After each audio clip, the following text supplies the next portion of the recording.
Ho taneng ba.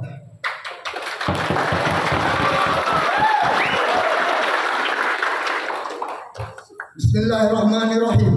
Surat pernyataan Jaringan Anil Syuhada Aceh. 1. Jasa meminta GAM segera duduk bersama perwakilan pihak internasional untuk mengevaluasi proses perdamaian Aceh. Poin kedua, Jasa meminta GAM segera mendesak pemerintah Republik Indonesia untuk menyelesaikan segala butir-butir perjanjian MOU Helsinki sesegera mungkin demi keberlangsungan perdamaian Aceh.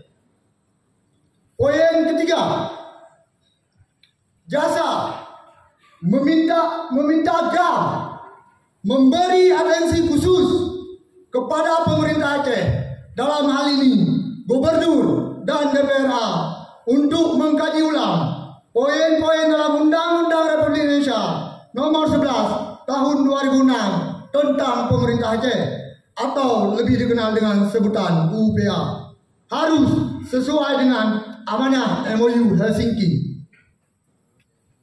Poin keempat, Jasa meminta GAM segera mengambil sikap tegas dan terukur apabila pemerintah Republik Indonesia tidak komitmen dalam merealisasikan butir-butir MOU Helsinki.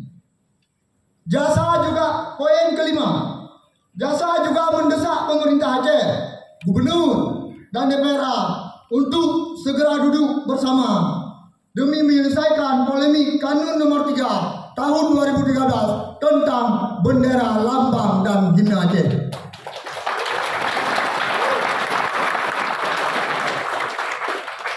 Lun akhiri dengan sebuah pantun. Kan han mutim kamu membedah, membalah poh pu yang ayah rasa. Kan han mutim kamu don dalam supra, tapi mupreh penutup ba urung Tuhan.